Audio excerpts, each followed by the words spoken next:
Yes, jana tukashuhudia robo fainali ya kwanza kati ya Mamelodi Sundowns na Stade Malien ambapo Mamelodi Sundowns waliibuka na mabao 3-0 wakiwa nyumbani. Mpira mkubwa, mpira mzito kweli kweli uliweza kupigwa kwa hapo jana kwa upande wa Mamelodi Sundowns kuweza kumiliki mpira, possession kwao sio shida, waliweza kuonyesha kiwango bora kweli kweli.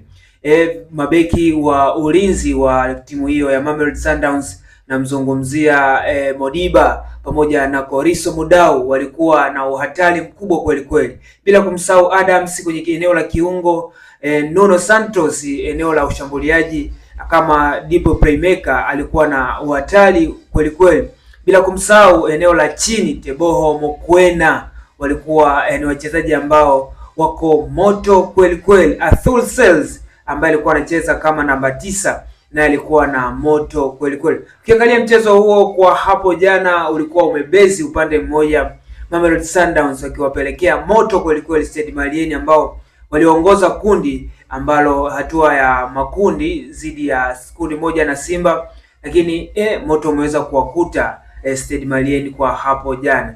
Ukiangalia mchezo wa Mamelodi Sundowns zidi ya Stade Malien waliingia hawakuwa na kama mipango ya kuweza kuivunja ngome ya ulinzi ya Mamelodi Sundowns, kwa sababu ukiangalia walikuwa wakipola mipira kutoka kwa Mamelodi Sundowns, lakini final product inakuwa ni mbovu. Wanapola mipira vizuri, wanakuwa hawana mipango thabiti ya kuelekea kwenye lango la Mamelodi Sundowns. Lakini kipindi cha pili wakaja na mpango mkakati wa kuweza kushambulia kwa kutumia counter attacks, nazo ziliweza kufeli. Plani ya tatu waliokuja nayo ni kuingia na mpango wa kuweza kujaribu kushuti nje ya 18, nayo iliweza kufeli. Kwa hiyo mchezo wa jana Mamelodi Sundowns walikuwa wamewini kila sehemu. Nadhani 80% ya mchezo ilikuwa imekamatwa na Mamelodi Sundowns. Miguel Cardoso, kocha mkuu wa Mamelodi Sundowns, aliweza kuwawini kweli kweli. Ukiangalia wachezaji ambao walikuwa na uhatari mkubwa kweli kweli ni mabeki wa kulia na kushoto, namzungumzia Koriso Mudau pamoja na Modiba. Ni wachezaji ambao walikuwa na kiwango bora kweli kweli. Katikati Grand Kekana naye alikuwa na ubora wa hali ya juu. Jana Nuno Santos kuweza kupewa jezi namba 10, naweza nikasema hawakukosea. Ni kijana ambaye alionyesha kiwango bora kweli kweli, na moja kati ya magoli 3 aliweza kutoa assist 1. Na ukiangalia kwa Arthur Sels, naye ni mchezaji ambaye alikuwa bora kweli kweli. Kwa kifupi, mchezo wa jana Mamelodi Sundowns wameonyesha kiwango bora kweli kweli. Mpira umepigwa mwingi na matokeo yamepatikana. Kwa upande wa Stade Malien kwa hapo jana tunaweza tukasema walikuwa wameelemewa kweli kweli. Ukiangalia mchezo ulikuwa umebezi kwa upande wa Mamelodi Sundowns. Mamelodi Sundowns walishambulia dakika ya kwanza hadi ya mwisho. Ilikuwa ni mara chache sana Mamelodi wasipoweza kufanya mashambulizi. Mara nyingi tumezoea Mamelodi Sundowns wamekuwa wakicheza mpira wa slow na mpira mwingi, pasi nyingi, lakini wamekuwa hawana hatari. Lakini mchezo wa jana wameweza kupiga pasi nyingi, mpira mwingi, uhatari mkubwa ambao walikuwa wanatumia Franks, mabawa ya pembeni, mabawa ya kulia na kushoto, ambako mara nyingi alikuwa akipanda Koriso Mudau pamoja na Modiba.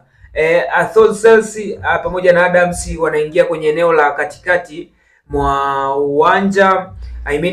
Wanaingia kwenye nusu ya wanaingia kwenye boksi la Stade Malien kuongeza idadi ya washambuliaji. Kwa hiyo Koriso Mudau anapata nafasi ya kuweza kupenya. Na ukiangalia bao la kwanza Koriso Mudau waliweza kunufaika kwa makosa hayo ambayo walikuwa wakiyafanya Stade Malien ya kushindwa kuweza kuwakaba kwa umakini zaidi. Tukiangalia movement nyingi au hatari mkubwa ambao Mamelodi jana walikuwa nao, ilikuwa ni eneo la kulia au eneo la kushoto mwa uwanja wa Stade Malien ambako walikuwa wanacheza Koriso Mudau. Jana Koriso Mudau alikuwa vizuri kweli kweli, akaweza kufunga bao moja, attempt kama 4 aliweza kuzifanya, moja likawa goli, nyingine ikawa offside. Kwa hiyo Koriso Mudau alikuwa na wakati mzuri kweli kweli kwenye mchezo wa hapo jana. Kwa hiyo upande wa Stade Malien wa kushoto ndio ulikuwa na madhaifu, ambao ulikuwa ni upande wa kulia wa Mamelodi Sundowns ambako walikuwa wanacheza Koriso Mudau pamoja na Adams. Kwa hiyo jana Mamelodi Sundowns wameweza kupata ushindi mkubwa, wamepata ushindi bora, wamepata ushindi mkubwa huku wakiweza kucheza mpira mzito. I don't imagine Mamelodi Sundowns wangekutana na Simba, sijui ingekuwaje kwenye hatua hii, lakini Mamelodi Sundowns wameupiga mwingi kweli kweli. Sasa kutofollow, like na kucomment. Hii ni Fry